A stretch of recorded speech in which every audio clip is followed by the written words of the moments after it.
Welcome, one and all, to PACIFIC414 Pop Talk. As always, I'm your host, Mike. Tonight, I am joined by Baron Orman Tagge. This will be the Pacific and Baron hour and a half here on the PACIFIC414 YouTube channel, and then you can join us at 9 p.m. Central, 10 p.m. Pacific, over on Baron's channel for Baron After Dark. That's right. I will be a guest over on his channel along with Cash Money. So if you want to have the real hours of power, too sweet to be sour, ooh yeah, stay tuned, yeah. Let's see who's... Go ahead, brother. I was going to say, how much do you want to punish yourself? Do you want to have a double header of us? Of course you do. You're damn right they do. Mm-hmm. I mean, who are we?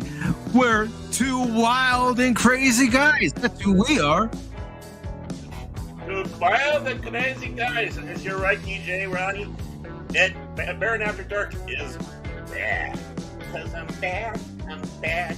You know it. Uh-huh. Plus, I'm fat. I'm fat. You know it. Uh-huh. When I sit around the house, I really sit around the house. So while Baron does his Weird Al Yankovic Michael Jackson impression, I'm going to go ahead and say hello to members of the chat. Now, unfortunately, StreamYards and YouTube are working hand in hand because last night there was a comment from the Comic Relief Crusader, so I do want to say hello to him. And that comment is no longer there. Thanks, YouTube and StreamYards, you get jerks. We also have my co-host for this evening, Baron Orman Tagge. We also have Lord Phil McCracken. And I'm sorry, I can't say that with this vile music playing. I just can't. So let me play it the proper way. We have Lord Phil McCracken with us tonight. And if you have a GoBot or you don't have money for ice cream, well, too bad. Lord Phil McCracken will not help you out. I do say it's good to have lower ranked nobility than a baron here. But we do welcome his presence. So welcome Lord Phil McCracken to the show. And remember to have the pinky out properly. To have the pinky. Or in Phil's case, the ice cream with the pinky out. Yes, you have to have that out, yeah. I do not believe any word from Phil McCracken. You are not in exile. You're just not here right now. You are not Baron Orman Tagge. Baron Orman Tagge is here, and you are not. Your name is Phil McCracken. We needed a higher rank of nobility, yeah. So one who is, of course, a proper blood and lineage to partake in today's show. So. And let's see, he also says, someday I will be unbound by PACIFIC414, but today isn't that day. Are you sure about that, good fella? My good chap. And he's calling for justice.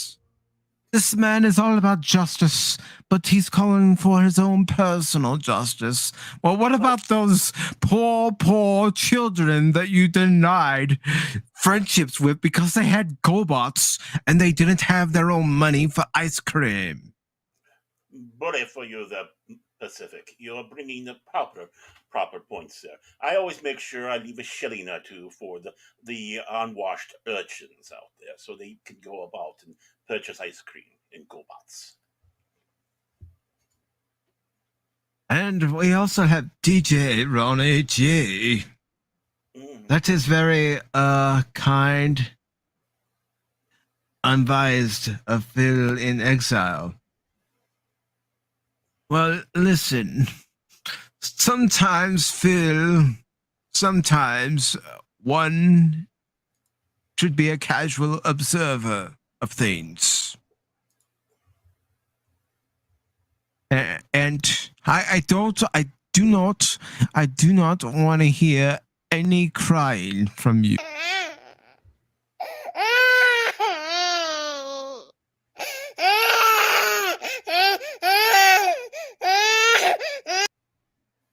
When did you record me crying like that?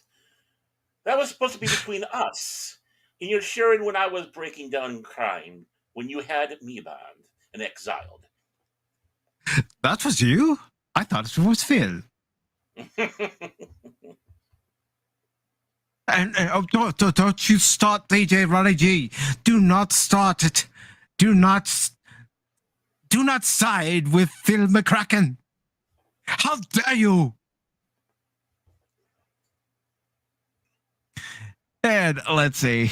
Yeah, I can't keep it up the whole night. I'm sorry. I can't.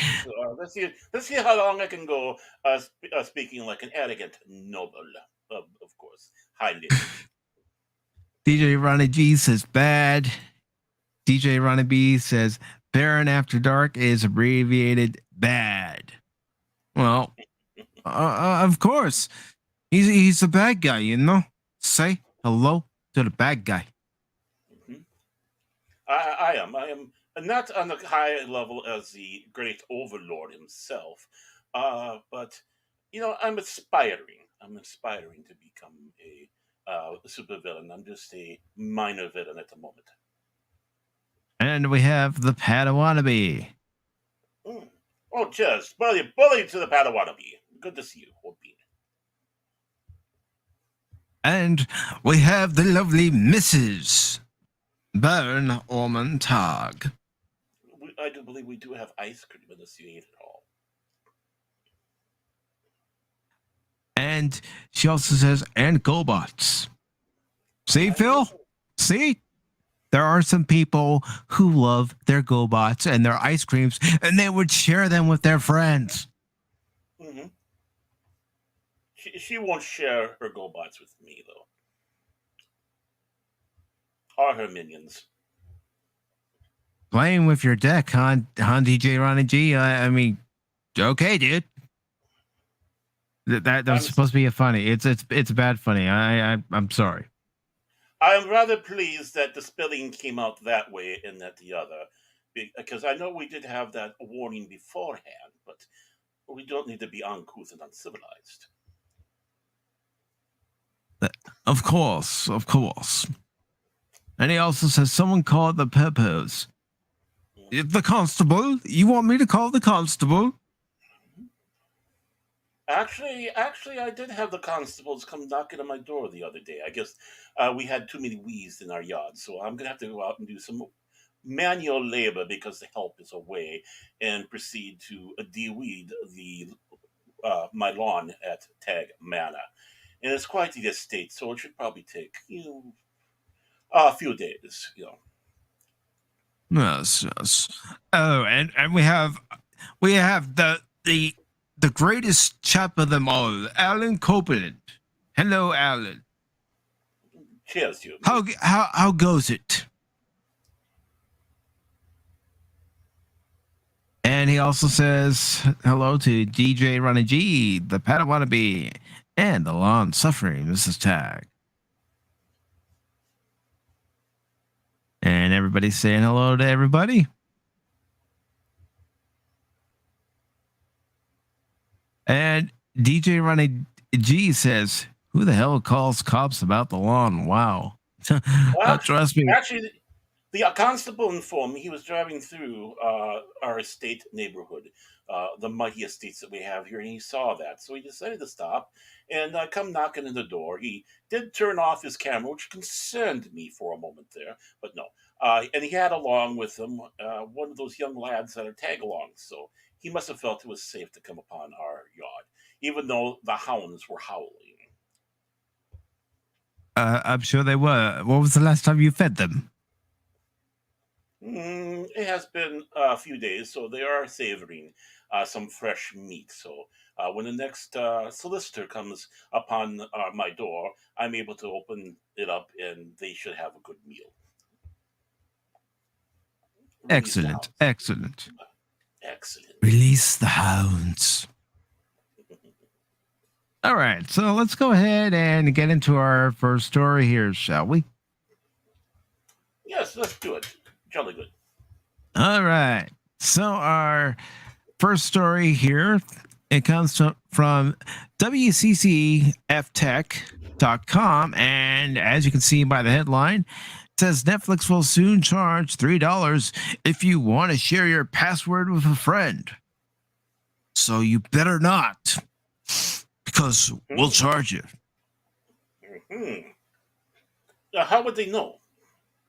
Exactly. The only thing I can think of is they look and see where your IP address is signing in from. But here's another thing. What if you're on vacation somewhere? Mm-hmm. You could have multiple usernames. What if someone else in the family is on vacation somewhere? Or you have multiple devices that people use. They have it on their telly, they have it on their pad, they have it on their phone. So, I mean, you have three different devices there to be using, especially if those devices happen to be cellular connected instead of going through a Wi-Fi. Mm-hmm. So automatically, my mind goes to it's all about greed. Well, they are hurting. They are hurting for money. Okay, I'm going to quit doing that. This is going to be annoying. They are hurting though. They're losing subscribers. I do have an article on that for tonight as well. Mm-hmm. Okay, I won't get too ahead then. All right. So the headline saying Netflix will charge $3 if you want to share your password with a friend. And the article goes on to say Netflix is looking to add a new fee for users who share their passwords with their friends. Well, there goes our plan, Baron. Currently, the company is testing the new tier in Latin America for users who have provided their passwords to their friends. Now I see what's going on here. Mm-hmm. These users will have to pay $3 more in order to share their passwords in other regions. Scroll down and read more details on the subject. Mm-hmm. So I will do just that. The terms of service of Netflix do not include account sharing with multiple households. While the company did not pay much attention to the aspect in the past, it is now looking to add an additional fee. This is due to the fact that the company is losing money.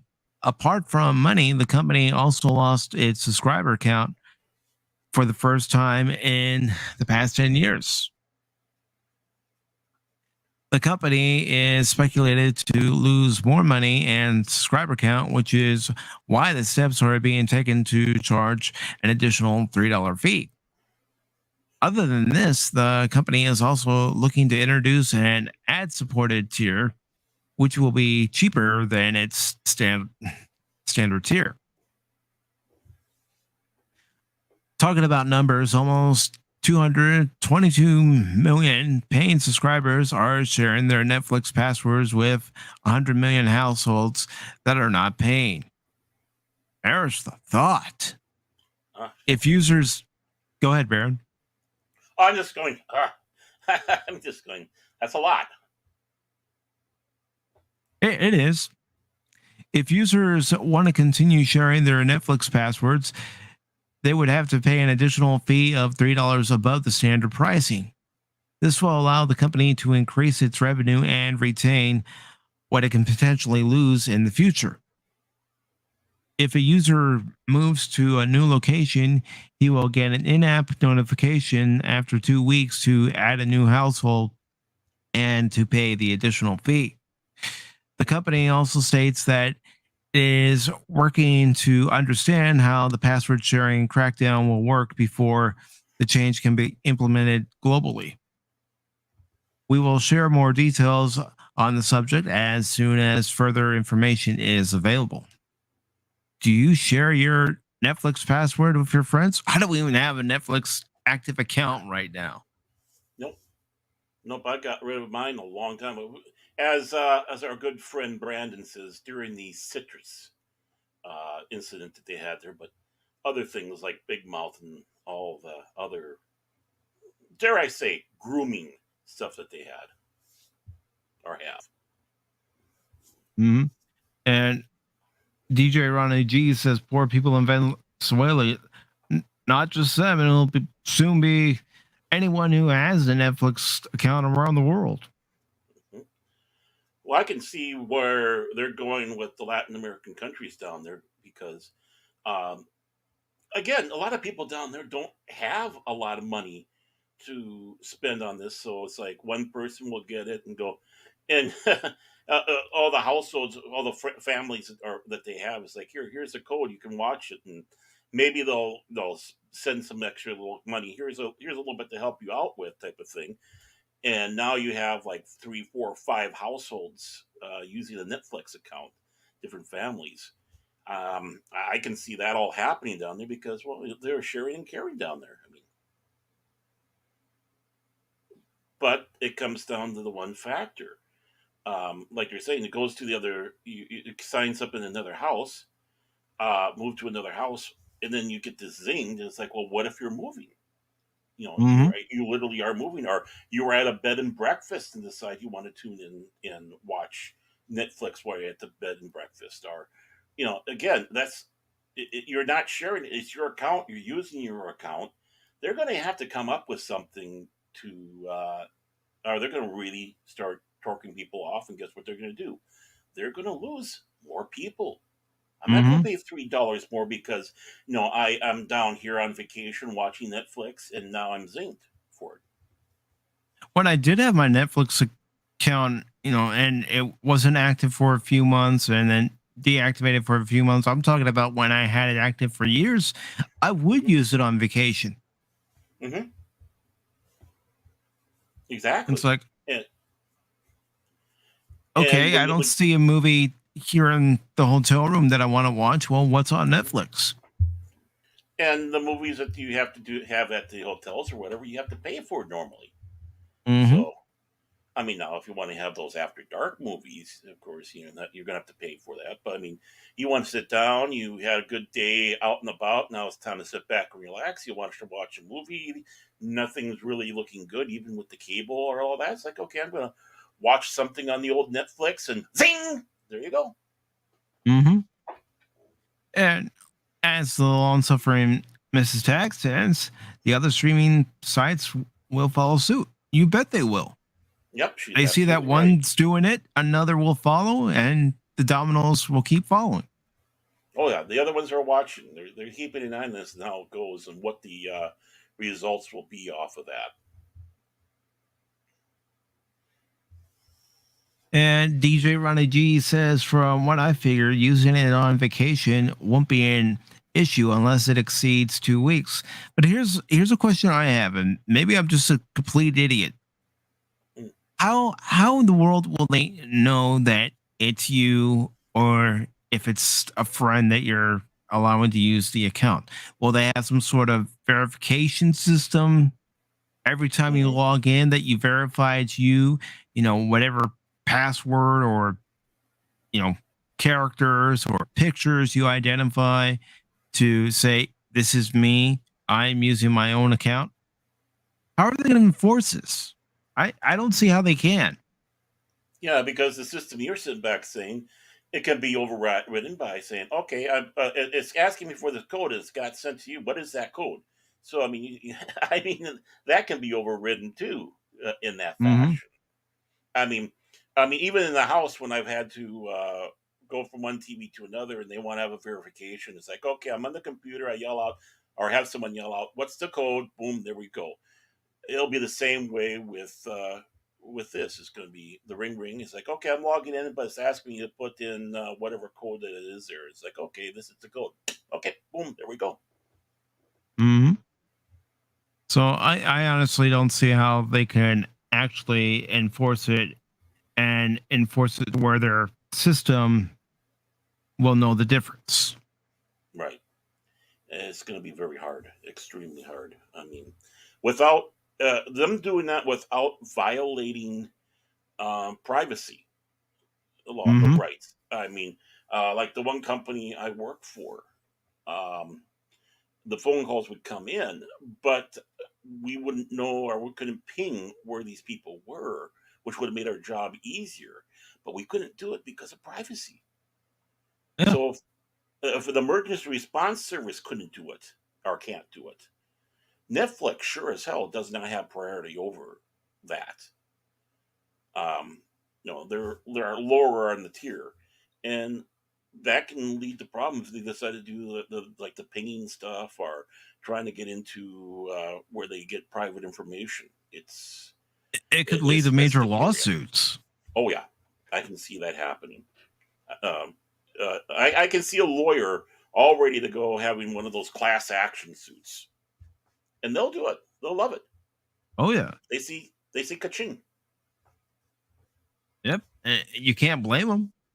No, no. I mean, I can see where Netflix is coming from. Uh, there's, they view it as kind of a form of piracy. I understand that, but how do you combat that piracy without violating actual users that aren't doing anything wrong with that? Mm-hmm. And it's going to be, it's going to be a tricky thing. So, and no, But where does it go? Netflix has bigger things to worry about because the dominoes just keep falling. Oh yeah. So it's posted on comicbook.com just yesterday. It's by Timothy Adams, and it says Netflix loses 1 million subscribers but still beats estimates. That sounds like double talk. Mm-hmm. Netflix 2022 second quarter earnings have finally come in, with the streamer losing 970,000 subscribers during the 3-month period, coming in just short of 1 million. Those lost subscribers came during the months of April 1st to June 30th, which also happens to be the same time that the first part of Stranger Things Season 4 launched. Netflix originally projected to lose 2 million subscribers for the second quarter of 2022. The first quarter of the year featured a decline of 200,000 subscribers, which came as a surprise to Netflix and marked the first time it lost subscribers since 2011. Our revenue, go ahead. Okay, okay, I want to comment on this. It doesn't matter that they were amazed that they only lost 1 million. The fact that they were predicting up to 2 million people canceling subscriptions with them, that's not a good thing. You never want to go out there with a prediction that you're going to lose subscribers. You want to at least remain on keel or getting more. Losing Mm-hmm. that many subscribers, no matter what they're sitting back saying, "Oh, it's not, yeah, it's not to expectation." Well, that's 1 million, 1 million, and think about how much it costs to have an account with Netflix, and add It's that not up. cheap. No, It's and not cheap. which is why they're canceling shows left to right that they're going to be doing on there. And if they're going for 2 million, what are they scared of? What do they know? And again, how much of this is games? I mean, did they lose more, but they made dummy accounts so it doesn't look like they lost as much? That's happened before. Mm-hmm. So, but you never, ever go in there expecting a loss. If you're going in expecting a loss, it's not good at all. Mm-mm. You might as well get out of the business altogether if you're expecting a loss. Or do something different. Start listening to the people and realize what you have done wrong to lose these people. I mean, Stranger Things. Stranger Things is such a big draw for them, and they still lost. Mm-hmm. Uh, they have to sit, and Lord knows they've gotten enough complaint letters of stuff of what people didn't like. I mean, obviously the citrus and other stuff. Their failed horrible Cowboy Bebop and the backlash on that, the woke stuff that they're putting on there, and people complain about that. That we don't want woke, we want stories. They got to listen when you don't estimate a lot losing subscribers and continue doing the plan you have. You have to change your plan because Mhm. Netflix killed Blockbuster. Yep. Netflix killed Blockbuster. Now, what's going to be killing them? They're going to be killing themselves. I mean, you can see it right now. They're killing themselves. Well, they're not just killing themselves, but you have all the other streaming services out there. Stuff they used to have on there, they don't no more. They used to have Star Trek. It's not on there no more. It's at Paramount Plus. They used to have Star Wars stuff on there. In fact, season 5 of Clone Wars was a Netflix exclusive. Well, Mm-hmm. Disney Plus, uh, Disney films gone, Disney shows gone. I mean, they have lost so much stuff to other streaming services. People are more interested in that. And again, we're in a bad economy right now. People are pulling back. They're having to decide which streaming services they want. So they're being attacked by the same things that they are. Now they got to do something to try to win people back and be smart about it. Let's see if they got the smarts. And welcome, Cash Money. So this is going to be a fun time. We're going to be here on this channel, here on Pop Talk. And then we're going to be joining Baron at 9 p.m. Central, 10 p.m. Eastern Time for Baron After Dark. How do you like that, Cash? Oh, shoot. It's getting crazy. I don't know. It's too much. I don't know if I can handle it. I'm going to explode. Just kidding. And every time that he comes on, you have to sit back and say, "In God we trust." All this big cash. So,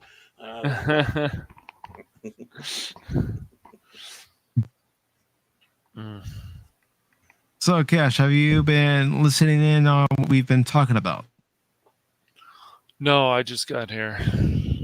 All right. So we talked about earlier.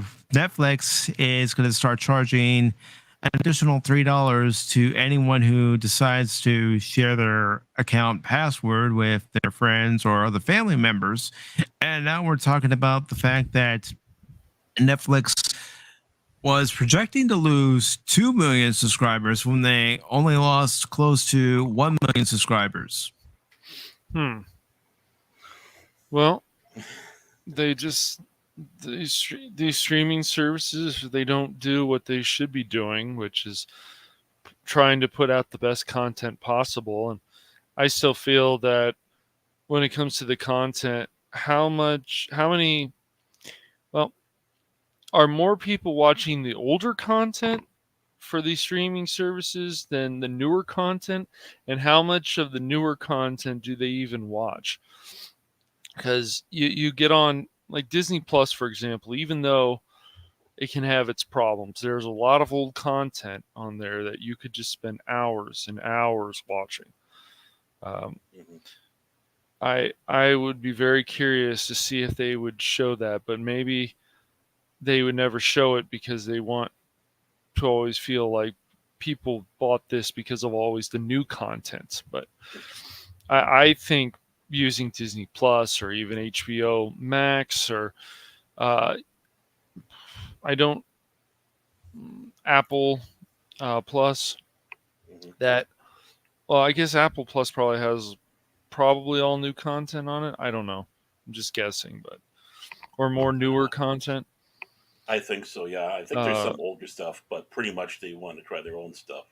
So, yeah, you just have to make this worth it. It's like these same thing with the gaming services. Like Game Pass is actually a pretty good service, but even with having over 100 games, there still could be so much more on there.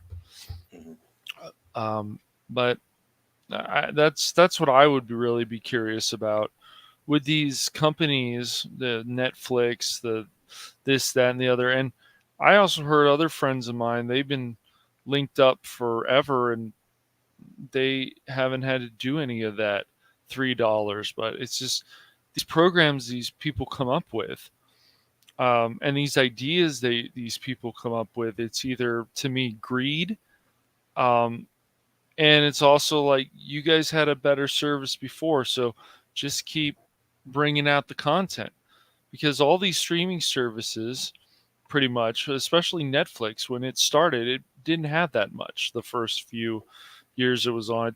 It takes a while to start building that. So Yeah. I would be very curious though. Are people watching more of the newer content on there, or are they just mostly watching the older content that's on there from either Netflix or Disney Plus or HBO Max, or some of the other ones out there? I mean, for myself, is I do like to have the older stuff, and there's a lot of older stuff on Disney. I mean, they got the Muppet Show. I believe they got Forever. Basically the Henson Library on there. Mm-hmm. All this wonderful stuff that Disney had through the ages, and I know they want to try to focus on the Star Wars and the MCU, pretty much the Star Wars, but that's they can't rely on that, and people do like to see older stuff.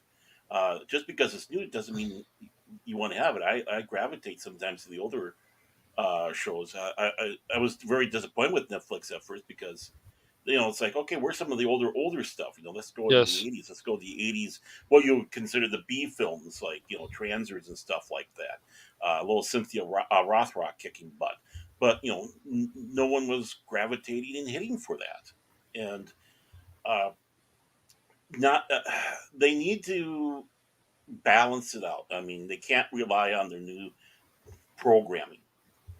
They have Yeah. to also give us quality old stuff out there as well, Hmm.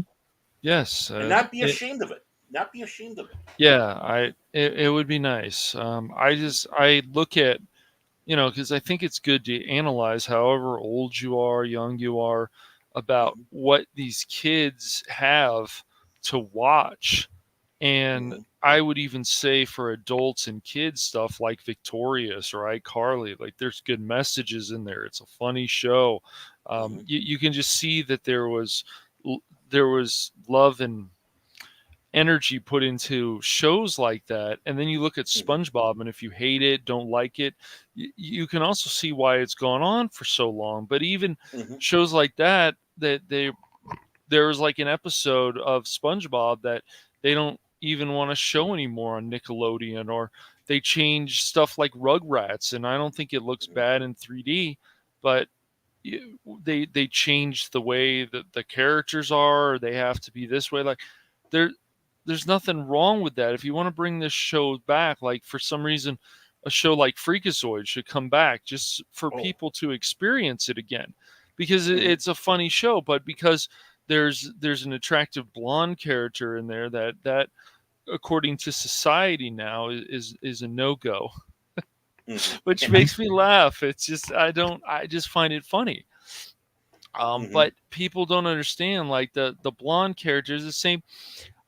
My friend and I, we were watching old episodes like Animaniacs, and you got Minerva Mink, and Hmm. it's like she does this thing where she moves her hips and so on, and there's music. Like this stuff is funny, and I wish people would show this again. And so, like Animaniacs has changed a bit. They're not even doing the history anymore, and so I keep scratching my head on this one. Like if you have kids and you're showing this stuff to kids, and a lot of this stuff can turn into some kind of weird agenda.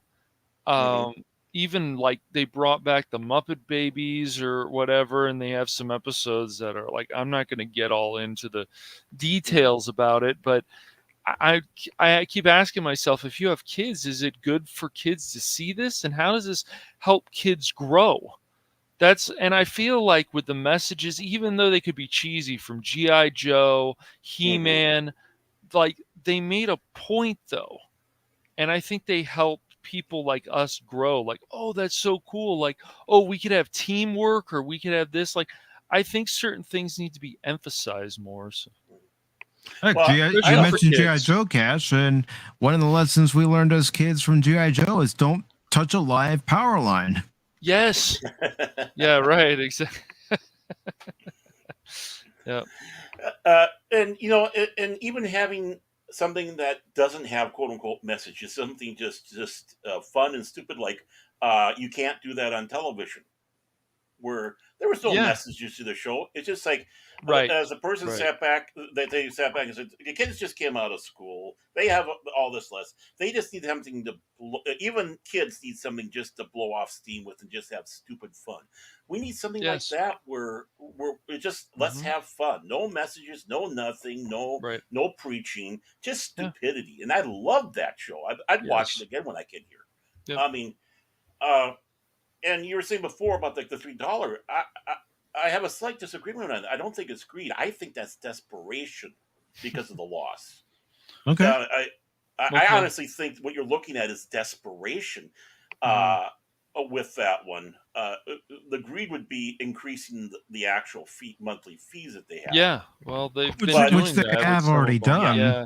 Yeah. Mhm. Now that you're going more into some of the times of greed, and then obviously prices for stuff, especially. Well, look at all these Uh, streaming services, Baron. Like mhm, they, yeah. I, I, they certainly popped up even more with COVID. Like it's just however you feel about COVID, it was just an opportunity. But even when these movies, even when Pixar films were just on Disney Plus, it wasn't helping the studios. It's a giant mess. So there has to be enough content on these streaming services to be worth it. And I don't know if there always is. That's where I Mhm, feel the greed comes in. These people, they just slap on stuff, or you're forced to, if you want to use this service, you're forced to watch this or that. mhm. What's good is you don't have some of the categories on Netflix or HBO Max, like you don't have to watch it. You're not forced to watch it, which is nice. But Mhm. some of the categories on there's pandering, there's this. It's just kind of funny. Every service has a pandering, Mm-hmm. uh, Yeah. whatever. And And you it's can like, just why do ignore you it, need which is good. But that? yeah. Oh yeah, but Mhm. you just kind of roll your eyes a little bit, going, "Oh come on." Yes. Yes. Quit the pandering. It's like the services. Let's just have fun, you know. Yes. Yes. It would be And I do nice. want to say hello to Pops in the chat, also GMC Games, Moves, and Comics. And Pops brings up a good point here. He says, I think all of these platforms have some cost benefit expiration dates for people. They will drop and come back as the content comes and goes. Very true. How many of us are going to reactivate our Netflix account just to watch the next season of Cobra Kai? Mm-hmm. Yep. So Uh, this article, go ahead, Baron. yeah, I mean, you got a point there. I mean, how many are gonna? How many are they going to have you go for a month and then boom, have that burner account? I just found it funny though, just to add to it that, there's people who they don't mind paywalls, but they don't want any kind of other walls. I'll just leave it at that. Yeah. And that can get expensive if you've got this, and this. Like, even with if you have a Spectrum service, you can actually, with a certain package, you can get HBO Max for free. And I would say with HBO Max, the thing to watch there the most is just older content, but there is some newer content that's worth it on there. hmm So, Well, yeah, I mean, actually, I do have HBO Max because of my daughter. mm-hmm, And there's some great content. I mean, you mm-hmm, especially when you go in, they have the Turner Classic Movies, and there's some. mm-hmm. I mean, Chimes at Midnight. I mean, if no one's watched Chimes at Midnight with Orson Welles, you have to see that film, because that film uh, changed so many things cinematically, how things are done, and it's a great movie, and they have it. I recommend it. Mm-hmm. Of course, they have Citizen Kane. I mean, you haven't seen Citizen Kane, I and love that I don't movie. care if those people out there saying I don't like watching stuff in black and white. Get over it. Uh, These are fantastic films. mm-hmm. So the article continues by saying our revenue growth has slowed considerably as our results and forecasts below show. Netflix executives wrote in a press release to its shareholders back in April. The letter then went on to particularly blame the practice of password sharing for the company's shortfalls. So, like every other entertainment company out there, and this is just my opinion. I'm not speaking for Barron. I'm not speaking for Cash, but like every other entertainment company out there, they're throwing the paying customer under the bus. Oh yeah, most definitely. And I do want to say hello to Rough Girl. How you doing, Rough Girl? Good to see you. Hey, Ruff, great to see you. Hugs. The article continues by saying the letter then went on to particularly blame the practice of password sharing. It says streaming is winning over linear as we predicted, and Netflix titles are very popular globally. However, our relatively high household penetration, when including the large number of households sharing accounts combined with competition, is creating revenue growth headwinds. The letter added the big coof boost. I'm just calling it coof boost because you know how YouTube can be when you mention the coof by its actual name. Boost to streaming obscured the picture until recently, while we work to reaccelerate our revenue growth through improvements to our service and more effective monetization of multi-household sharing. We'll be holding our operating margin at around 20%. What she said is, she said, "Thank you so much. I loved it. Thank you for giving the movie a movie that I can enjoy." That sounded like a certain Mexican Iron Man. It did. It did. Yeah, it did. Definitely. Which is funny because I got him on another stream on off to the side, believe it or not. He's Oh, with boy. Tom Conkle. Yeah, he's interviewing Tom Conkle. And Nice. yeah, and I won the movie. That's why I went dark here for a moment. My apologies, but the movie that he had on there, which looks really great, it's like a film noir thing, so I can't wait. Ooh, I'd be interested in checking that out. Oh yeah, definitely. Find Tom Conkle's site, and you won't regret it. I tell you. After waiting years, I mean, Netflix is hurting. They're in a bad shape. They are. Really, Well, they started shooting themselves in the foot, and I think also I don't think people are still happy that Cuties is on there. I'm not saying they need to remove any content they want, but since they like to act all high and mighty, and even though people at Netflix, I have to give them credit, they defended Dave Chappelle for his show, so that was something.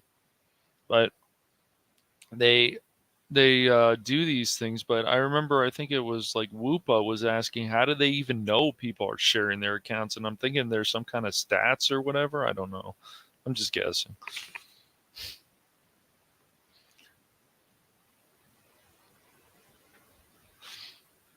That's something I'd like to find out. You know, how exactly do you all know? Come on, show us the figures. People are still, I think, sharing their Disney Plus account. Yes.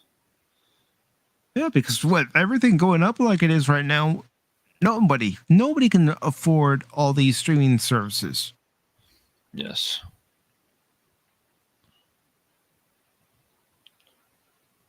And I do want to say hello to Leia Rose. Go ahead, yes. Cash.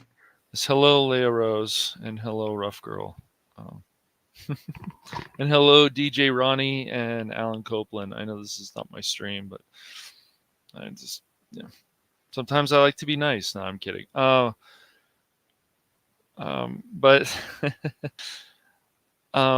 yes, I just don't understand. You bring out great content, and then the streaming services should be fine. but I don't feel like Netflix has brought enough great content out to, the maybe something like you had mentioned, Cobra Kai. People have it on there, and then that's it.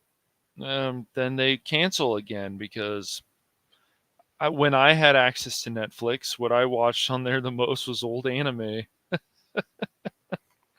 Nothing else really, just usually old anime. Yeah, I Um, mean, yeah. I've been watching. Well, I've been watching all sorts of. I just finished Hellsing, the actual Hmm. Hellsing, and I loved it. Now I'm starting Hellsing Unlimited. I'm finding it even more fun. But Hmm. I mean, some of these series was I believe was it Max? Yeah, HBO Max had the Hellsing show, so I watched it on HBO Max. Yeah. I'm having other ways to watch the other one because they have Hellsing Unlimited on there, but it's only dubbed. So I want the subtitle when I'm lazy. Yeah. And that's the thing, you have anime right now, which has exploded in popularity, and there are people who are like me who are in the shallow end of the anime pool who are looking to get a little deeper into that pool, but we don't want to rush into it because all that content that's available. Hmm. Yep. Well, like talking about anime again. Um, I love Star Blazers or Space Battleship Yamato, and you can't find it anywhere. I mean, that thing was a giant, but it's an old show. Why should we have it? And I know they Hmm. showed the new one. They did a newer one, which is fine. It's great. I like it. But I love Space Battleship Yamato. Why are Star Blazers? Why don't more of these services have it like HBO Max or whatever? They're showing all the newer anime. Well, I'm not necessarily all that hip in the newer anime. I like some of the older stuff, the 70s, 80s, into the 90s. Hmm. Um, but again, they focus on the new stuff, and of course the boobs and guns stuff, which isn't necessarily my thing. Uh, but uh, but because anime has all sorts of different subgenres within that genre of anime, um, like Golgo 13. Uh, hard to find that one. You have to really Mm-hmm. sometimes search for that, which is a great series. But it's not science fiction. Obviously, it's like a James Bondish type show. Except he's a ruthless hired assassin. Um, uh, I like I like something that has plenty of older things, and none of these services. Well, Disney's is one of them that's really good on it because they have the entire catalog. I mean, they got Disney World in color. I mean, all those old shows on there. So I have to give kudos to Disney Plus on that. Hmm. But Netflix, even HBO Max, yeah, they have their Turner Classic Movie, but the selections are still slim Hmm. on there. And some of the movies they put in there for the classic movies, I wouldn't necessarily sit back and say is what you'd have into a classic movie. Hmm. They're still a little bit newer even on that aspect. Um, and let's see. Uh, of course, one of the things I love about BBC, the BritBox, is pretty much most of the stuff they have on BritBox is older stuff. Uh, the classic Doctor Who, Blake Seven. Now, if you do have BritBox, start watching the Sandbaggers. It is from the '70s again, and it's a like a spy show, but it's kind of a gritty spy agency show, and it's one of those that you never know which way it's going to go. It's a slow burn show. You have to sit back and watch it, and I recommend it. And again, that's the thing about a lot of these older shows. You have to watch them. You just can't sit there on your phone while it's playing in the background because you're going to miss something. And Yes. we have a society right now that can't drop the damn phone to And watch Yeah. the show. Leia Rose has a question for you on BritBox, Baron. Is BritBox free? No, it's not. There is a fee to it, but it's not that expensive actually. It's like $6 or $7 a month. So when it comes around to streaming services, it's not badly priced. And it's not just BBC shows. They have other, ITV and other shows on there. So I wish it was free, but it's about one of the only pay services that I actually fork money out for because of what they have. I mean, classic British comedies, uh, classic dramas. They even have some of the newer stuff on there. So if you like some of the newer shows like Casualty and such like that, they have it there. But they have All Creatures Great and Small. Are You Being Served? Um, it's all over the place, and it's a great service to have. Again, it's like there's a fee, but it's not that bad. I don't consider it bad, at least. I'm willing to check it out just for Yeah. alternative programming. I don't care how old it is. Oh yeah, and if you get it, I have a whole list of shows that you have to watch. They even have the Sherlock Holmes show with Jeremy Brett in there. So if you love the Jeremy Brett Sherlock Holmes, it's there. Boom. Oh yeah, and one nice thing, no matter what, no commercials. Oh, that's real nice. Oh, service you pay for, yeah, that's another thing that they want to. You feel like they must be somewhat bleeding money if they want a service where they commercials or no commercials. If you pay for streaming, you shouldn't have. There should You be no shouldn't have to have commercials. commercials. I agree. You know, Exactly, and I'm in the same boat with you guys. It's like when they started going out with what was it, Hulu originally. Of course, you could have Hulu for free, but you had the commercials. Mhm. Okay, I'm fine if it's a free service. Mhm. I mean, Yeah. there's plenty of free services I have, and I watch the commercials. Okay, I can live with it. But if you're shelling out no matter how much money for the service, you shouldn't have to watch a dang commercial in there at all. Exactly. And there is a current service right now that has a free option, and they do show commercials, and that's Peacock. hmm Mhm. Well, you have Tubi, you have Yes. Mhm. Roku. yeah, you have I'm trying to. Oh yeah, you have the Shout Factory. Shout Factory is a free streaming service. Yeah, you watch commercials. They just got if you like Alf, they've just gotten the Alf library in there. I'm talking about the show of the original show, the Wasn't a animated bad shows show. that they had. But they Mhm. have Wait, all wait, sorts of other ones. wait. Let's go back. You mentioned you mentioned something that brings Mexican Iron Man his worst nightmares. His Alf. absolute worst nightmares. Yes, Alf. hmm But I have to confess, well, he doesn't like Alf, huh? He doesn't like Alf. If you watch Mornings of Mischief, Oh, especially on Taco Tuesday. it's too early for me. I'm barely old. I'm barely old enough at the time. But they also have stuff like Space 1999. They have stuff on there like Laugh-In. I believe they still have Laugh-In on there. Oh wow. They have a whole selection of all sorts of great movies on there. And we're talking about sometimes some of the schlocky stuff and some of the Jerry Anderson collection. So you can catch some of the you know Muppet Super Marionation shows. It's a great service. Again, FREE Shout Factory. Oh, Mystery Science Theater 3000, Cinema Titanic. So if you love that stuff, it's on there. I Mhm. think they have riff Hmm. tracks on there. So I mean, again, yeah, you're gonna watch commercials, but again, FREE, and I'd rather go that way because they're actually giving out programming that I do want to watch. Mhm. Pops,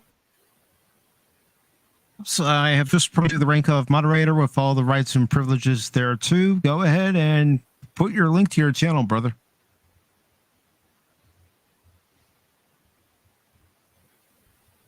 All right. So speaking of promotions and kind of going the Star Trek route, we have an article here from Bounding in the Comics, and it says Star Trek Discovery star Sonequa Martin Green responds to series criticism from veteran fans. Their voices deserve to be heard. Now, isn't that interesting? Isn't that interesting that now all of a sudden they're saying the veteran fans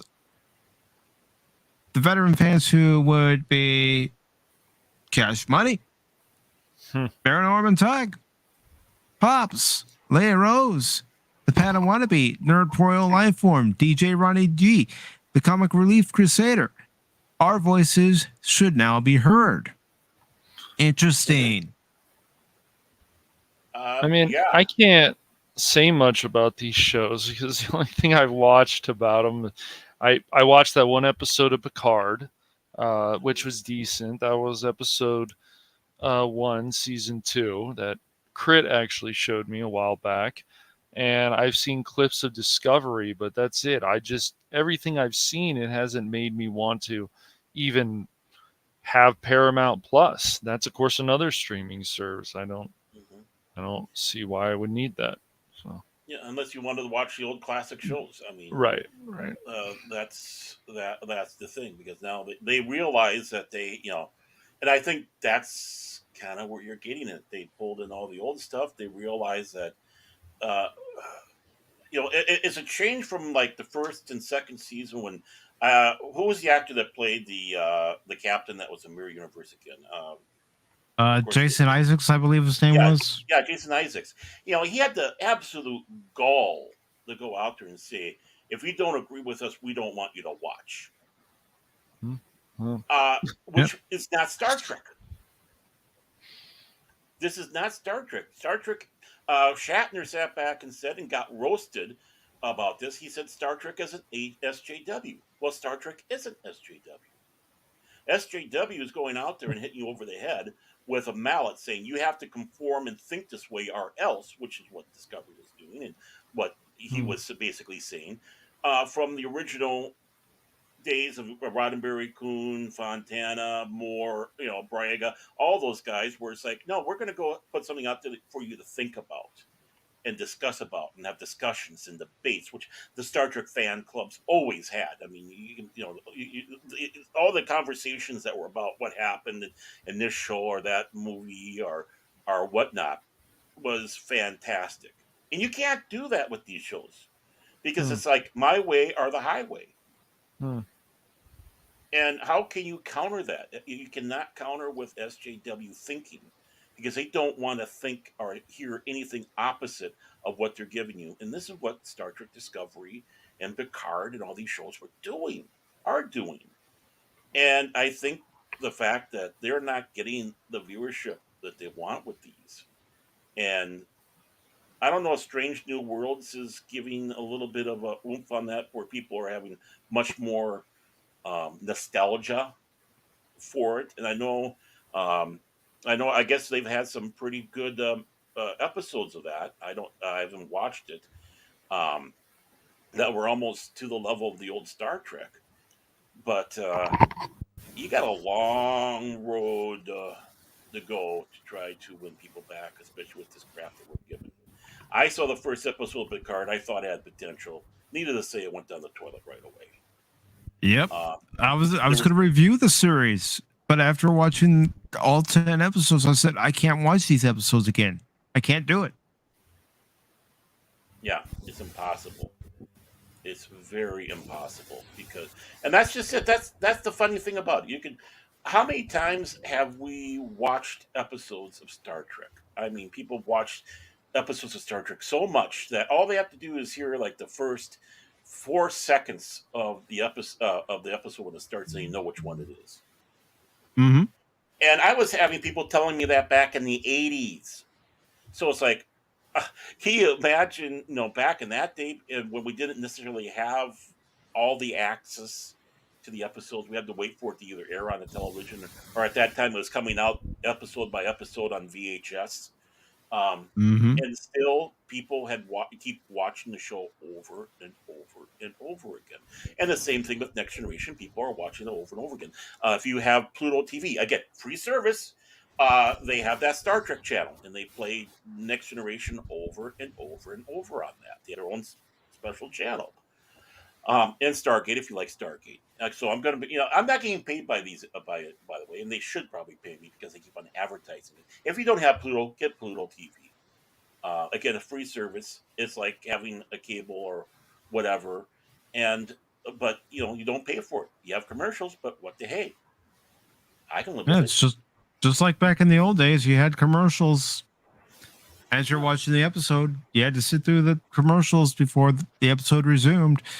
And I can't wait to talk about Darmok on Tuesday Night Trek because, you know, I'm sure Paul has only seen the remastered version, but for you, Cash, and myself, we saw the original version and we saw one particular shot in that original version where the phaser beam comes out of the forward torpedo bay.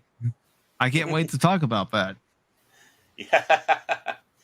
Just like in the old days with Star Trek, where the fire of the phasers and it's the photon torpedoes shooting out of the Enterprise in the very early days of Star Trek. It's like Mm-hmm.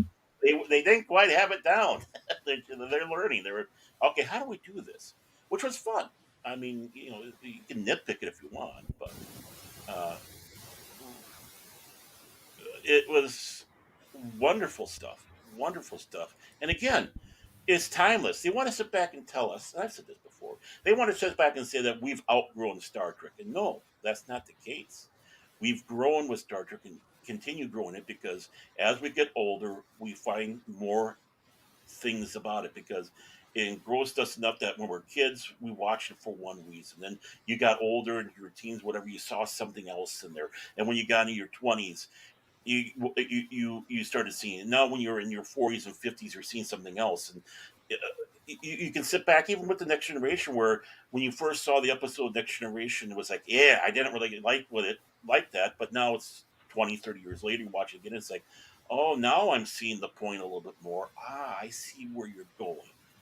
And that's the important thing. These shows don't have that. They don't have that survivability. They're flash in the pans. And so the ones that aren't growing with Star Trek is these guys.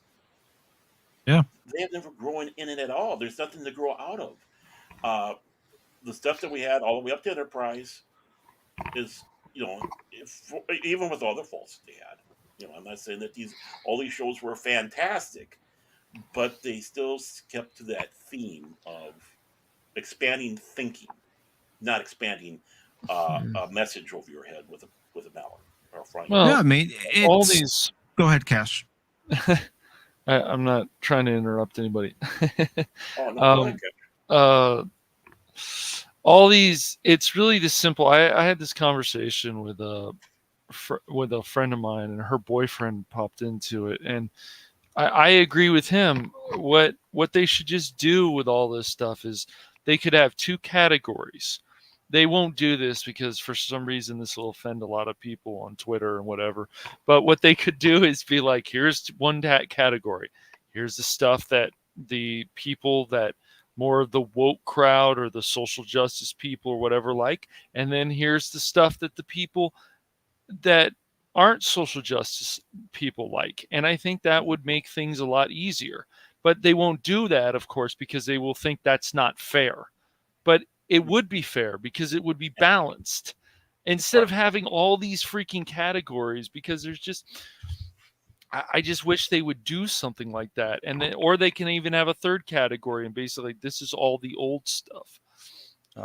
And I wish they would just do that instead. And then that would solve a lot of these problems, I feel. So if I had control of Star Trek, what I would do is walk in there and say, okay, everything up to the last Star Trek film, even though it wasn't the greatest, Nemesis, everything else we ignore, and what we're going to do is what we did back in the 80s, where we're going to go another 79 years into the future, whatever. We're going to push Star Trek into the future, just like they did with Next Generation. So there's that time period, and we're going to have an Enterprise. We're going to have the missions, and we're going to do it like we did in the old days, and have the obviously yes, messages in there make you think, and we're going to go about and continue on that timeline. We're going to ignore Picard. We're going to ignore anything that because let's face it, Discovery, Strange New Worlds, nothing like that. They don't fit in the Star Trek universe at all. Well, there's no way. Yeah, and why don't they? I think also it would be nice if they just maybe they have had put out some surveys that how many people are like if they like Discovery, they like Picard. I'm not going to hate people. I know there's a group like, oh, how dare you watch that, But uh, if people like it, people like it. But I would be very curious to see what would a poll look like for. Do they want this direction to continue, or do they not want this direction to continue with Star Trek? I would be very interested to see how many people would be more interested in that or not interested in that. So I just think that ask the fans, especially these people who have been wanting this, or they either want it to continue, and find out what they exactly want. Do they want this to keep going in this direction? And not just Star Trek, these other shows. Do they want them to keep? Is this really what they want? Or do they not want? And I just think these companies should put those out and see what fans really want. It wouldn't be hard to put out a poll on Twitter. Hey, what do you guys think about this? Do you want this? Want this to continue this way? They'd make more money because they'd be reaching higher audiences, just like Star Wars. Disney should offer. Uh, Disney should sit back and go, you know what? Maybe we should do EU stuff.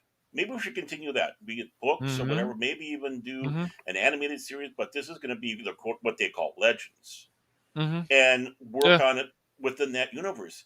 And it wouldn't Mhm. hurt. It No. wouldn't hurt at all.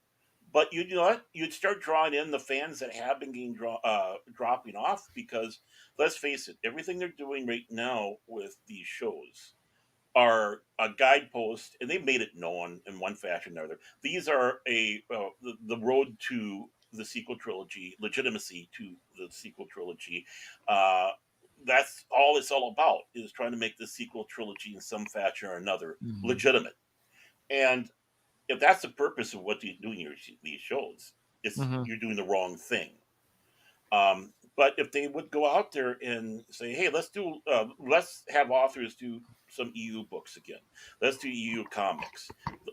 Let's get the people who know how to do it. Let's go out there. Let's do an animated Heir to the Empire, and blow the socks off these fans, because it's one of the most requested things there is out there." Mhm. You realize Disney would probably be getting a lot of people subscribing just for that right there. Yeah. But they're too busy trying at the Star Wars branch with KK, having validation for what they did, not expanding anything.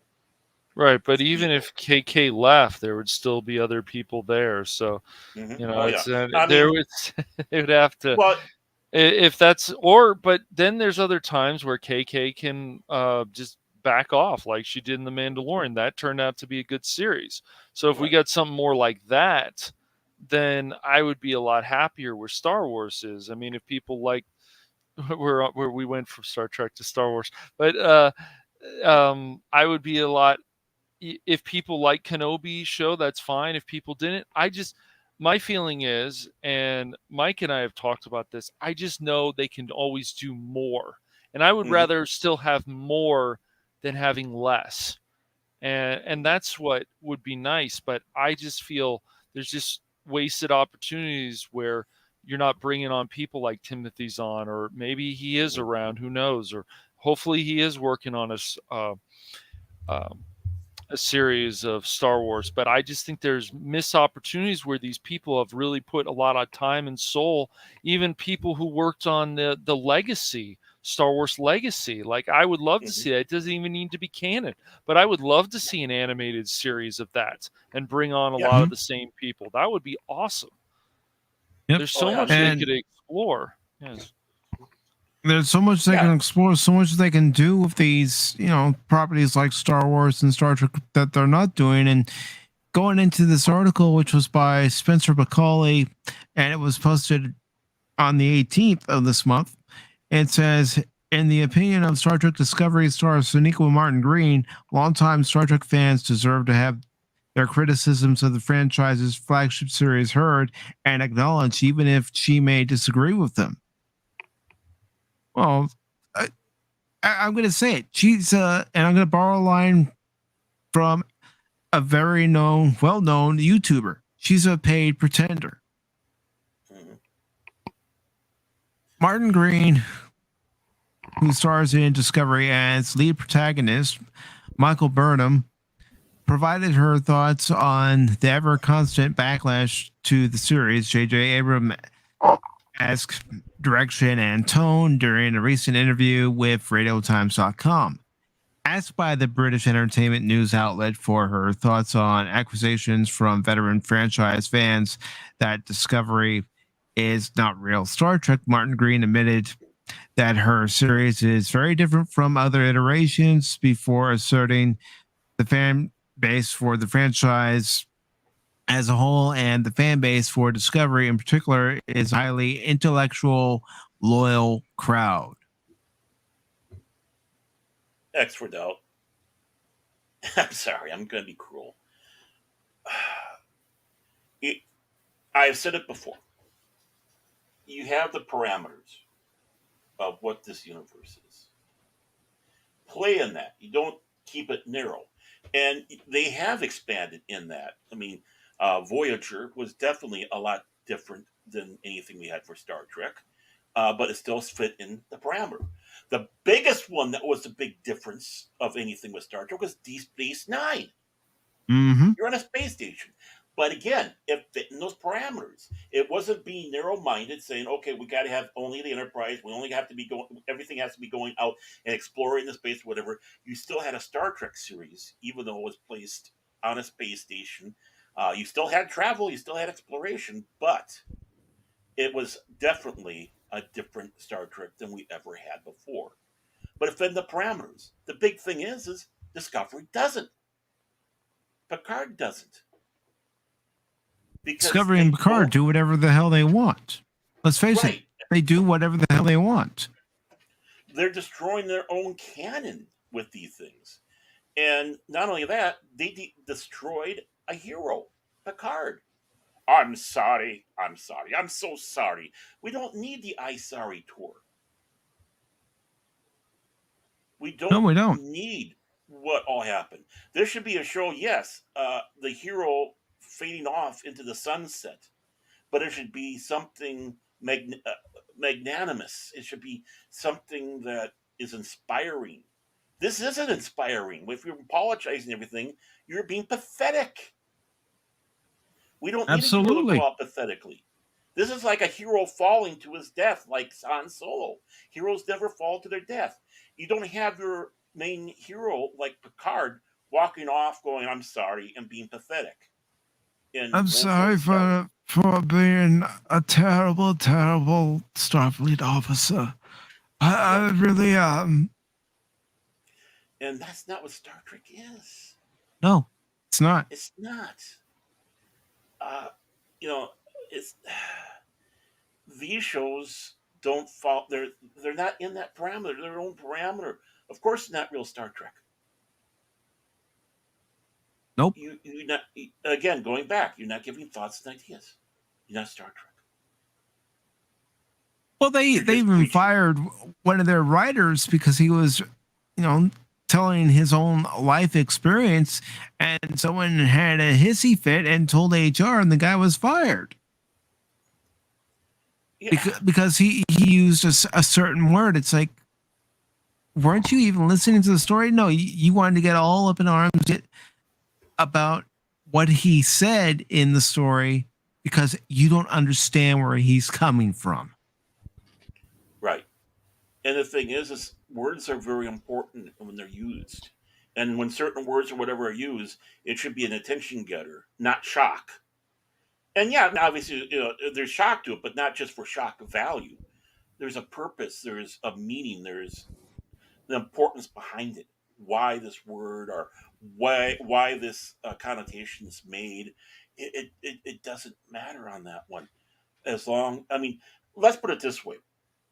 Jason Isaacs sat back and said that he said, "My Lord," in a shock scene, like, "Oh my Lord," right? And he said, "No, you can't say that." And it's like, why? Because we're in an atheistic society. We don't have stuff like that. Oh, really? You had people saying all that through all Star Trek, and yes, Star Trek is an atheistic world. Gene Roddenberry's mindset, right? But you still had connotations. I mean, you have people saying by Zeus, or something like that. We have days of the week named after gods. We have planets named after gods. Just because we don't believe in it doesn't mean that we don't utter stuff like that. The fact that they're that petty that you can't utter something like that shows you right there that they have such a narrow-minded mindset and Aaron, we stupidity. even had this, brother. Excuse me, I'd just like to ask a question. What does God need with a starship? Right. Honestly. And, V'ger's looking for God, the creator. Nomad, which of course Star Trek Motion Picture was stolen from, is looking for God. You had Apollo, a godlike figure. Uh, just because you don't have religion in your universe doesn't mean that you don't have utterances like that. How many times did Bones say, "My God," or something like that in a line? Mm-hmm. Just because you say it doesn't mean you're a believer. But things like this still resonate through time where people use these utterances. And if they don't have that comprehension, they're morons. Even J. Michael Oh, Straczynski. I'm thinking about the voyage home when Kirk and crew return back to the 23rd century, and they're making their rapid descent toward Earth because the probe's taking all the energy from the bird of prey, just like it did everything else. And Bones says, "My God, Jim, where are we?" And Kirk says, "Out of control and blind as a bat." Right. Exactly. And if you don't have that command of the English language, or the fact that things resonate and still stay throughout time, you're again, you're not trying to write thoughtful thinking. You're doing a sledgehammer of pushing your belief. And yeah, I mean, it's a little line or a little situation, but that little thing right there is enough to explain to everybody where this show is. It isn't about thoughts and ideas. No. And And I'm looking at this paragraph here in this article where Sonequa Martin Green is saying these are very intelligent people who have such a depth of passion and heart and loyalty to the franchise, so they have ownership. She told Radio Times they've carried it with them for years. It's meant a lot to them. Yes, it means a lot to us because we have purchased the VHS tapes of the various episodes, the books, the encyclopedias, the technical manuals, because we give a freaking shit. right, we love this. This is our mythology. I mean, this is our fable. These are our fairy tales. These are our morality tales. And just like we had of old, these are our new stuff, and we hate the fact that they're being taken and destroyed and not being used for what they were and supposed to be for. Yeah, I mean, sure, Kurtzman and gang might be intelligent. Doesn't mean they're wise. It doesn't mean they're knowledgeable. J.J. Abrams had no idea of Star Trek. They never liked Star Trek. But yet, look at, so he turns it into a toilet. And they're going to go with the J.J. Abrams aspect of it. You're going down the wrong path. You shouldn't be going down J.J.'s path. You should be going down Roddenberry's path, Gene L. Kuhn's path, Dorothy Fontana's path. I mean, if you want to go straight to the heart and the core of Star Trek. Well, there's even something that Nerpoil has brought up too, and that's the fact that we didn't have the proper passing of the torch between the previous showrunners to the current showrunners to show them this is how you write the structure for Star Trek. Mm-hmm. You know, the story structure. Right. Yeah, they always had that little connection between the series. I mean, Next Generation, you had McCoy, the 100-and-some-year-old admiral touring the ship. With DS9, you had Picard. And a very important, connection with that one. In Voyager, you had Quark. Yeah. And then you had the problem with the Enterprise. How do we do it? Well, we put Zephram Cochrane in there.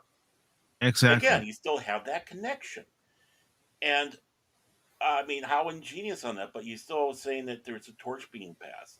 This is still family, and Mhm. that's and how can you pass a torch into basically an alternate universe to all this? You can't. No, you The best can't. you can sit back and say you had Spock in the movies, but even then, it's bubbling out. It doesn't mesh with the current Star Trek. It's its own universe. Mhm. And in this article, Sonequa Martin Green goes on to say, so because of that, their voices deserve to be heard, and we appreciate their voices, even if they are in disagreement with us, even if they're criticizing. It's like, I get where you're coming from, though. It's because this means a lot to you. Well, see, she's saying this, but Mhm. I'm having a hard time believing the words that she's saying. Or even if it wasn't her, anybody who's currently associated with what they're laughingly called Star Trek right now, I would not believe him. I don't believe him. Well, no, especially how many years of them mocking, degrading us old fans. She was coached. And I'm sure the other cast members are being coached because they realize they've pissed us off enough. They need to try to do something to put an olive branch out there. And I'm sorry, I'm not going to go to an olive branch that's being held by a snake. I reach for that olive branch, I'm going to get bit.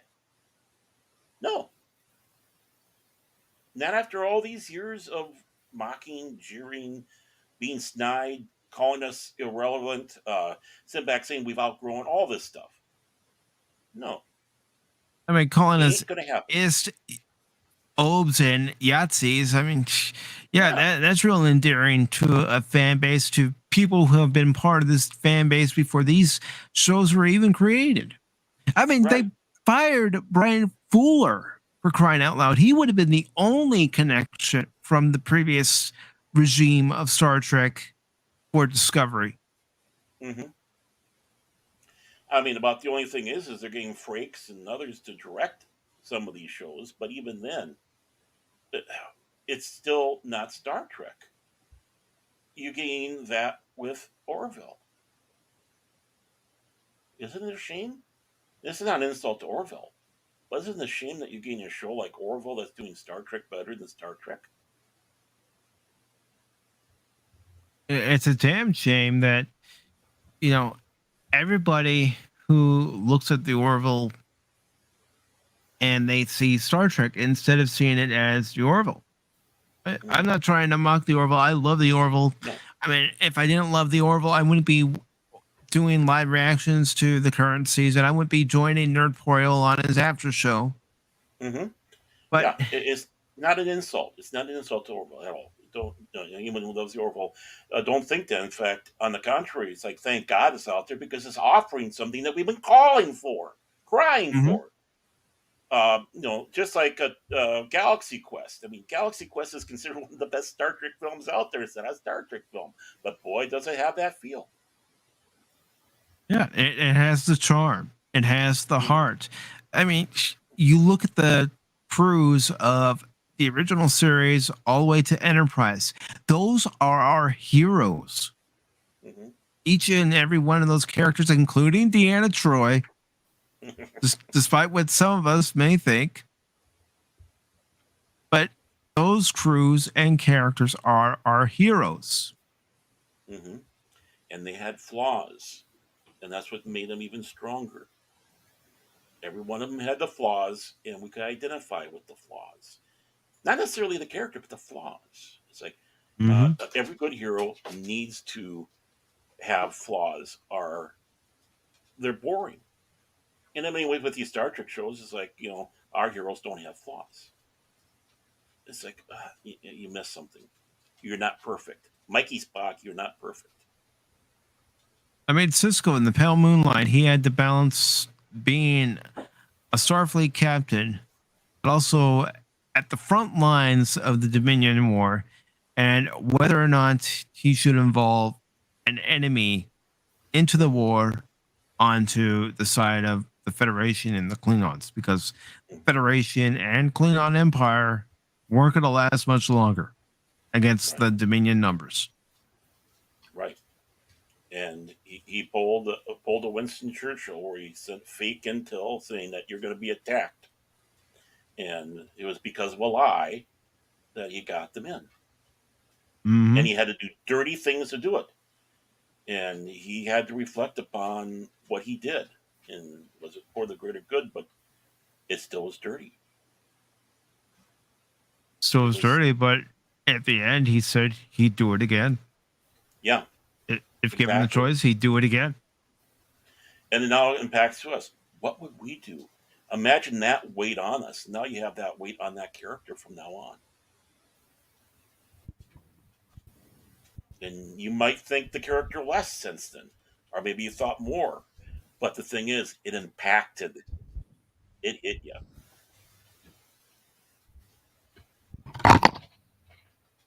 And I'm just looking through this article, and this is a paragraph that's caught my eye. It says, that's not to say we're robots. We don't care when we hear somebody being really angry about something that we've done. The actress conceded. It's like, oh man, that sucks. But at the same time, we're like, we understand where you're coming from. Basically, the criticism. They obviously don't like the criticism. If they did, they would keep their Twitter feeds to just promoting the shows, but they attack the fans, and they encourage other people to attack fans who don't like what...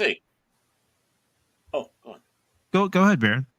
I was going to say, yeah, then everything that whole paragraph there was total Barbra Streisand. B as in B, S as in S. And after how many years, even coming out of her mouth and her stuff, now she's saying that? It's bull. She's coached. Mm-hmm. This is coming down from people who are scared on top because they're seeing losses. They're all being coached. Okay, we got to play nice now. We got to play nice because we're losing money, and we need to gain some revenue. We need new subscribers in order to keep this thing going. Mm-hmm. They're backtracking. They're doubling back. They're not gaining the viewership, but yet they keep on making the show, and they're not gaining the viewership. They keep failing, but they continue keeping on going on the failing path. Mm-hmm. And then scroll back to there. Not her, the next one there. Her Here? right there. That's one of the biggest problems. Stacey Abrams. Right. That is going out there and politicking. That is doing free advertisement for someone who's running for office. Now, it doesn't matter what side of the aisle that you're on. This is politicking. You would never have had that in Star Trek. Mm-mm. Yeah, you might have brought somebody on who might have been a politician that's no longer on, but you never had that. Oh, we had Stephen Hawking. Right. Stephen Hawking. I mean, again, someone who's involved in science, not politics. And now you have that on there. Again, it doesn't matter what side of the aisle that you're on. That should have been just absolutely repugnant to you because of what they're doing there. And the fact that with Strange New Worlds, they're trying to push the January 6th stuff and pushing about how that was leading to the destruction. Again, politicking. Yeah. Nobody wants, politicking in their entertainment. I don't. If I want to hear about politics, that's why I read the news. That's why I watch the news. That's why I listen to the news. But I don't need it in my entertainment. Right. Yeah, that's why you have the West Wing or Madam President or shows like that, because that's what the shows are all about.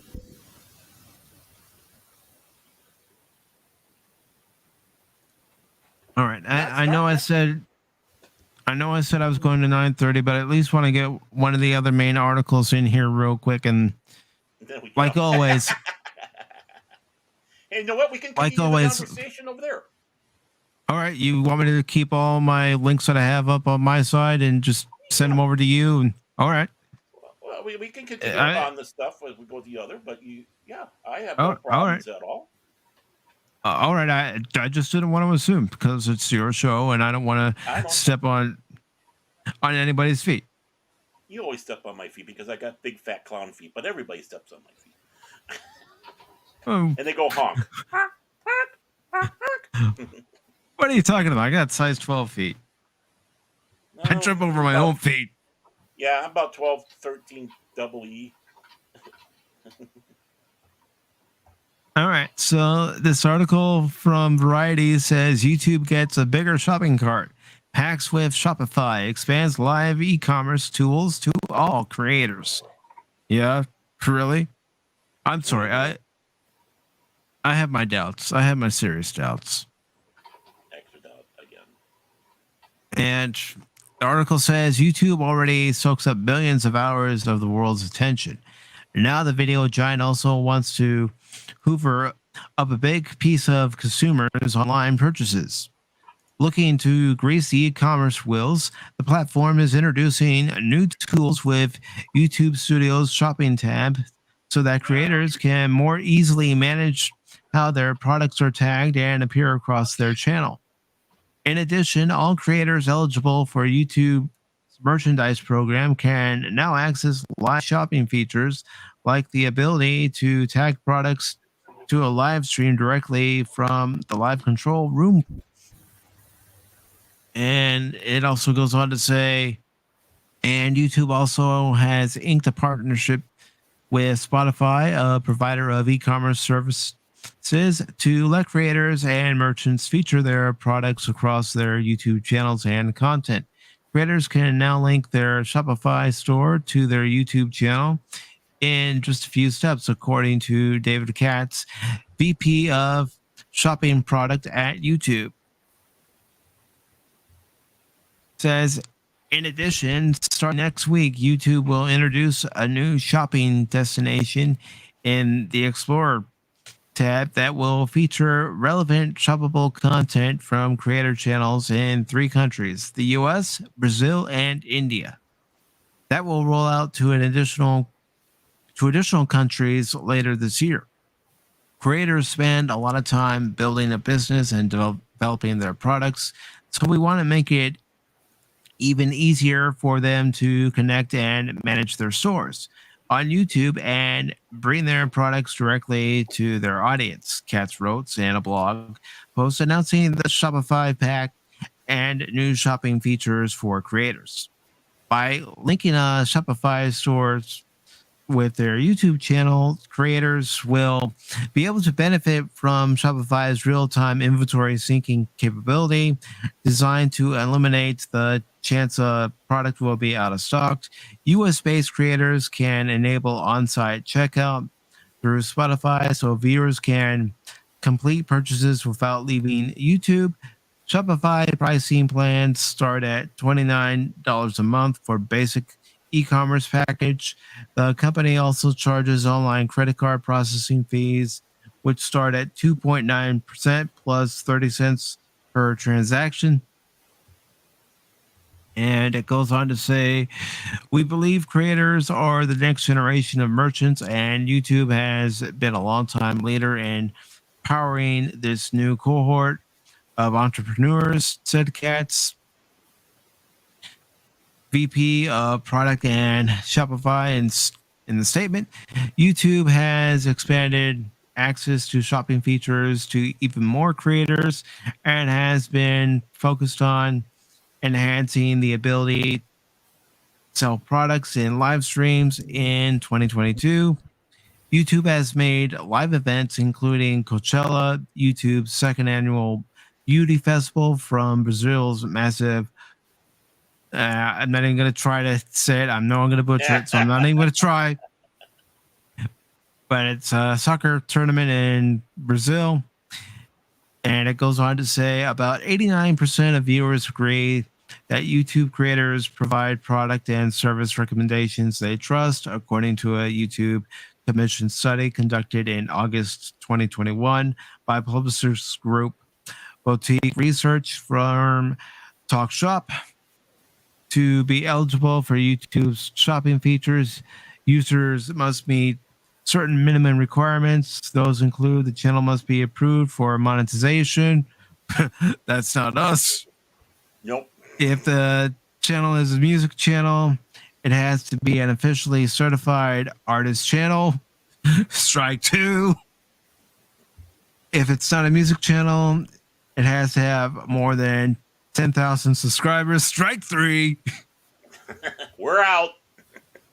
And the channel's audience must not have a significant number of videos designated as made for kids. Well, none of the content here is made for kids. No, hardly. I mean, yeah, there is some kid stuff out there, but I mean, again, why should, why not for kids? I mean, honestly, you could have some good kid stuff out there. I don't understand that, but basically, what we already have on YouTube, they're talking infomercials. Just like you have, this is how you do this. Now use this brand of it and of makeup and blah blah blah. And basically, what they are is they're being paid to go out there and do these shows by, they're infomercials, and all they're doing is just continuing saying that we're going to encourage infomercials. You do that, that's going to be the death of YouTube. Mm-hmm. Yep. Just imagine one day on your channel. That's right. I'm selling the Orman Tagge 3000. The Orman Tagge 3000. It'll cure all your woes. Now I got to come up with that. Oh, all that work. Well, I mean, obviously the stuff that we talk about, we can get sponsorship off of shows and stuff like that if they like us. But then again, what happens? We start becoming shells. Yeah. It's like, oh, you can't criticize our show, though. It's like, then we have a problem. Houston, we have a problem. You know what this channel's all been built on? It's the ability to critique different shows, movies, and, different baseball games. Looking at you, Cubs.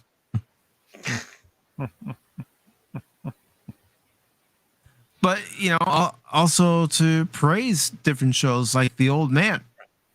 I just keep watched praising episode it because 6 yesterday. So such a dang good show. Damn right.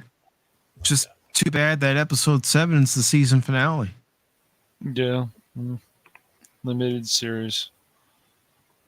Well, they're kind of doing it how the BBC and stuff like that does. Shows that last only 6-7 episodes, and that's it. And then people talk about it for all ages, and you never see the show. Well, it's just a great cat and mouse chase with all these different characters. One of them's here, one of them's not. They're chasing this one. The way it's just done, it's really interesting, and there's been some really quality background, I would say. Yeah. Mm-hmm. Well, even the flashbacks that you get, they're relevant to what's currently going on in present day in the story. Mm-hmm. Mm-hmm. They're not just thrown in there for the sake of, hey, we got this flashback, let's just throw it in there. And Exactly. Definitely. There's a purpose. There's something behind the story. Yeah. Yeah. So this article I have here from Geek Tyrant is talking about Rob Zombie's The Munsters. Mm-hmm. It cost $40 million to make this. I found out the other day. 40? Wow. Million? Yes, they spent $40 million on this. Holy cow. So it says that it's going to be released on Netflix in September. That's still not enough for me to want to sign up for Netflix, even though Cobra Kai does come out in September. Mm-hmm. And the article starts off by saying Rob Zombie has confirmed that his upcoming film, The Munsters, will be released on Netflix in September. The news was confirmed by Bloody Disgusting. I was actually looking forward to watching this movie at one point, and this is from the author of the article. And if I had to bet any money on it, yep, it's Joey Parr. So these are the author's comments. These aren't mine. I didn't even know they were making The Munsters, directed by Rob Zombie. I only knew about it because I started seeing stuff popping up left and right on like on Facebook and YouTube. So it goes on to say, but when that full trailer was released, I was so disappointed by how bad it looked. Well, I mean, I'm sorry. Even looking at this still, it doesn't look that great. No, I mean, I see how Herman Munster's head just doesn't look right. About the only one that really looks close to anything is Grandpa. And Mm-hmm. other than that, Herman looks all wrong. Even Lily looks all wrong. Well, if you want to watch the trailer, you want to play the trailer and pause it and analyze it. I don't know if you watched the trailer yet or not, Pacific, but I haven't. Here, let me go ahead and pull up the trailer. Let me just get rid of this window real quick. And I just feel like, is this something else that's not necessary? I remember when I told somebody, what was it? Yeah, I told one of my friends the other day, and she said, "What, they made a remake of Footloose?" I said, "Oh yes, that happened. Yeah, just watch the original." But there is no reason for it. That's when they keep. I think they keep using that excuse. It's for a newer generation, and just let them watch the old one. right. I mean, the production qualities are so good and all that. Why change it? And the actors, actresses, there's no good excuse. There's only a few people that care enough, and I would say the Coen brothers and what they did with True Grit as a remake. They honored a lot of what made the original so great. And they made the little girl smarter, and I thought that was a great idea, actually.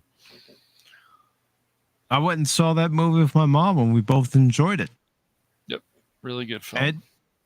And she asked me, which should I like better, the original with John Wayne or the one with Jeff Bridges? I said, well, you can't really compare the two, especially when you look at the era that the two movies were made. Mm-hmm. Yes, the story is pretty much the same, but the era in which they're made is not. And there's different approaches to, the 69 True Grit to the 2010 True Grit. Yeah, the snake sequence is more intense in the remake. The little girl is very smart. She's not annoying. Not that I hated her in the original, but I like the approach they took with her in the remake better than in the original. But I would say both are very enjoyable. And if you like Westerns, definitely watch those. All right, so I'm going to go ahead and play the trailer. The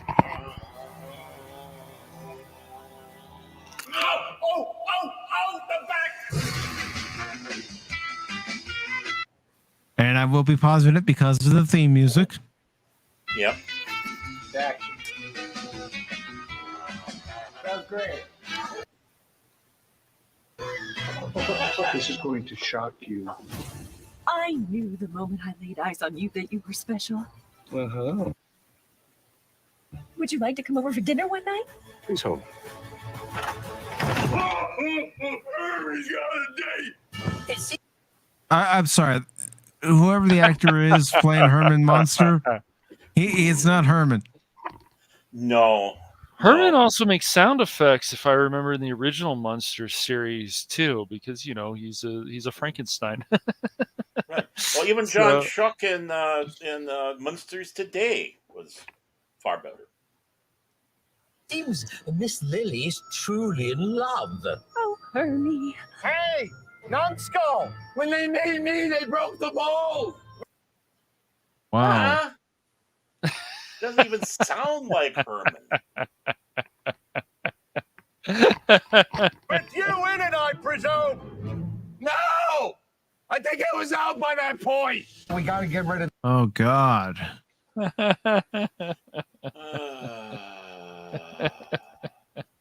Who asked for this?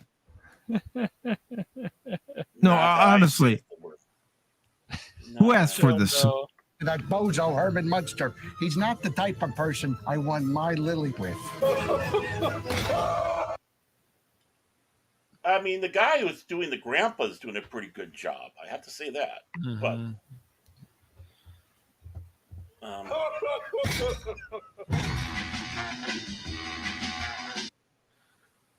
What's next? The Daniel Gilligan's Phillips, Island live action movie? Well, I mean, Gilligan's Island was already.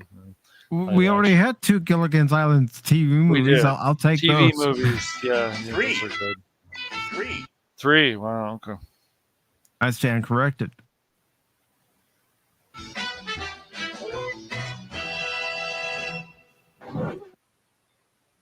They got Butch Patrick. Huh. Yeah, and Cassandra Peterson, Elvira. Jorge Is that what I think it is? Garcia Yes, from It a is. bunch of stuff.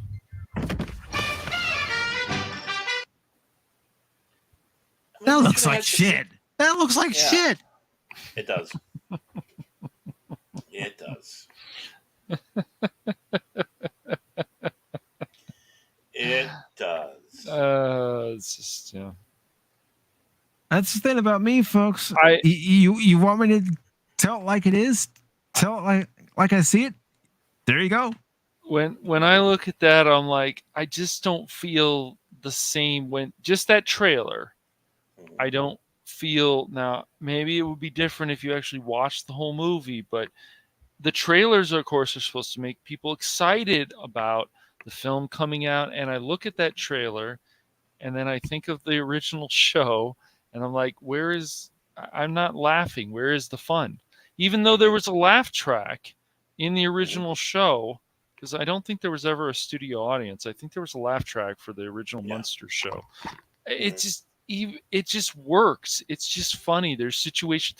The humans come to the house and then they're freaked out. I love that stuff. It's hilarious. Yeah, exactly. Because that's Spot how under the people would stairs. feel. Yeah, that's exactly how people would feel. So, yeah, it was just a fun show. That's what the Munsters was. It was a fun show.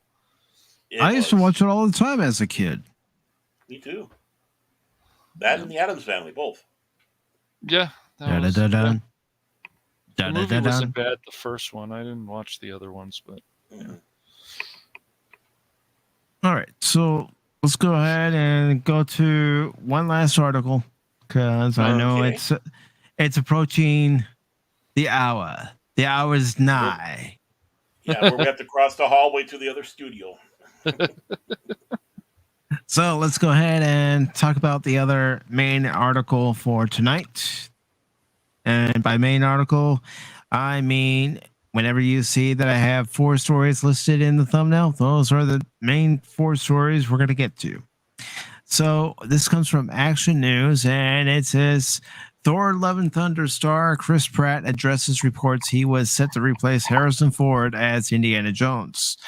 Guardians of the Galaxy star Chris Pratt has addressed rumors he was once set to replace Harrison Ford as Indiana Jones, explaining why it's a role he'd be reluctant to take over from the actor.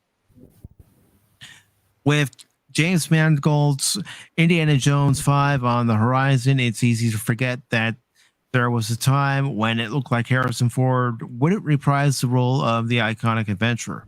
The actor recently celebrated his 80th birthday, and it's clear that next June's 5th chapter in this franchise will likely be Ford's last.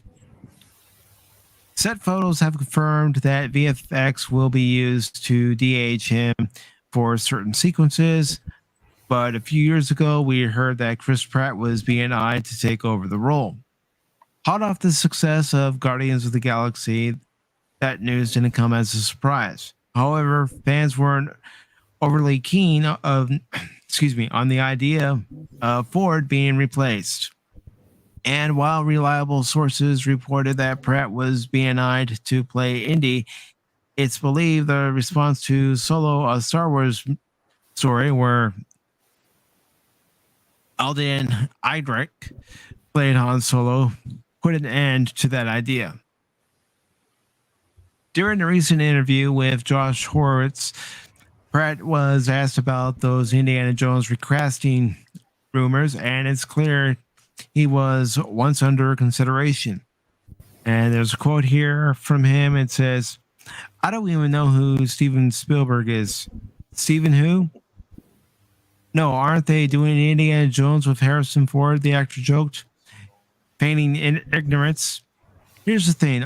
All I know is that once I saw a quote from Harrison Ford who said that when, and I don't even know if it was really him, but it was enough to scare me off. He was like, "When I die, Indiana Jones dies." Mm-hmm. Yep, true. Just like, if that's what he wants, that's what he wants. Chris Pratt wouldn't be a bad choice. I don't know. I enjoy Chris Pratt.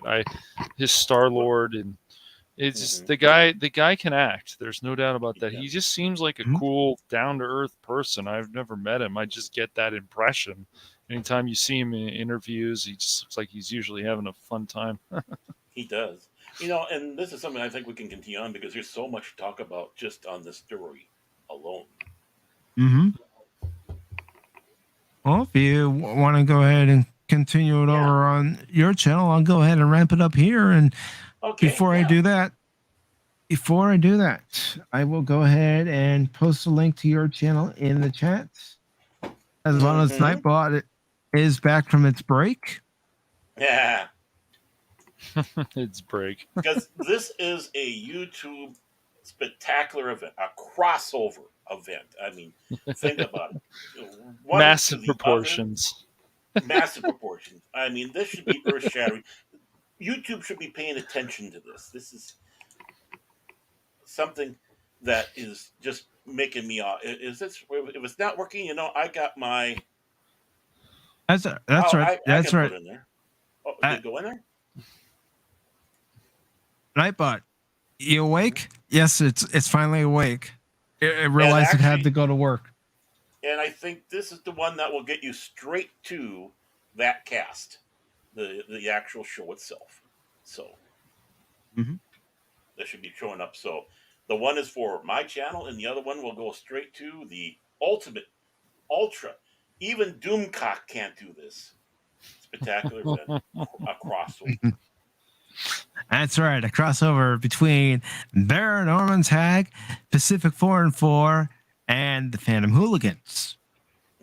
Cash money.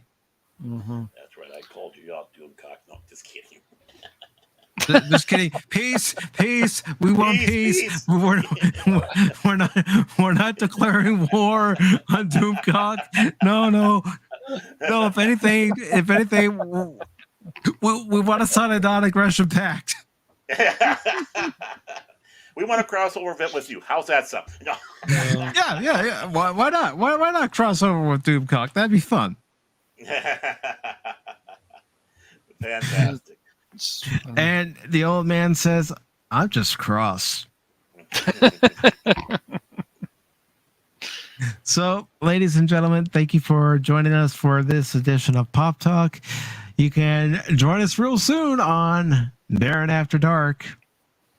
This has been Mike for the PACIFIC414 YouTube channel. Thank you all for watching. Thank you to Cash Money and Baron Orman Tagge for joining me on this edition of Pop Talk. You will catch me a little bit after midnight. I don't know if I'll be there right at midnight for episode 8 of The Orville, my live reaction to the episode. And until then, come follow us over to Baron's channel, Anonymous. Come follow us. Old man, I know you'll be there. Here we go, folks. See you soon.